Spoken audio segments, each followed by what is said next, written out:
राहुल गांधी क्या बोलते हैं उनको पता नहीं है।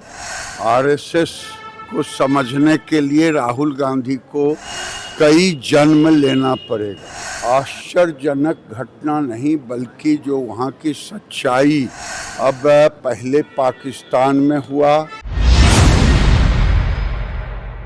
नमस्कार, मैं हूं आशा राय और आप देख रहे हैं माई पीडीए समाचार।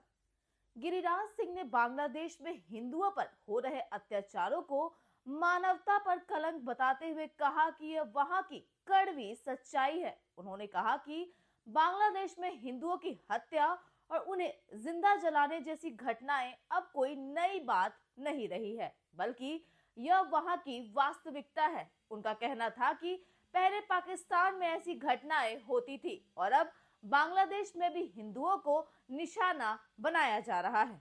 इसके साथ ही गिरिराज सिंह ने राहुल गांधी के बयान पर पलटवार करते हुए कहा कि राहुल गांधी को खुद यह समझ नहीं आता कि वे क्या बोल रहे हैं। उन्होंने यह भी जोड़ा कि आरएसएस को समझने के लिए राहुल गांधी को कई जन्म लेने होंगे। उनके मुताबिक राहुल गांधी की टिप्पणियां बिना तर्क के होती है और वह केवल विवादित बयान देने का काम करते हैं। ये बांग्लादेश की घटना पूरे दुनिया को एक तरह से आश्चर्यजनक घटना नहीं बल्कि जो वहाँ की सच्चाई अब पहले पाकिस्तान में हुआ, अब बांग्लादेश में हिंदुओं का इस ढंग से हत्या करना, जला देना, ये मानवता के ऊपर एक बहुत बड़ा कलंक है। इससे पूरी दुनिया मर्माहत है। राहुल गांधी ने कहा है कि इंडियन इंस्टीट्यूट पर आरएसएस का कब्जा है। राहुल गांधी कह रहे हैं कि आरएसएस का कब्जा है संवैधानिक संस्थाओं पर। राहुल गांधी क्या बोलते हैं उनको पता नहीं है।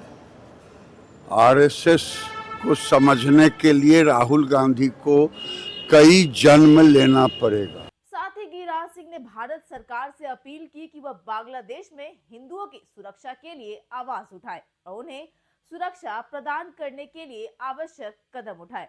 उनका कहना था कि भारत सरकार को इस मामले में चुप नहीं रहना चाहिए और बांग्लादेश सरकार से इस बारे में बात करनी चाहिए। उन्होंने यह भी कहा कि बांग्लादेश में हिंदुओं पर हो रहे अत्याचारों की घटनाएं लगातार बढ़ रही हैं और इस पर गंभीर ध्यान देने की जरूरत है।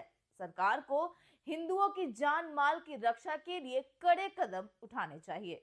गिरिराज सिंह ने साफ कहा कि बांग्लादेश में हिंदुओं पर हो रहे अत्याचार किसी भी हालत में स्वीकार्य नहीं होगा और भारत सरकार उनकी सुरक्षा के लिए हर जरूरी कदम उठाएगी।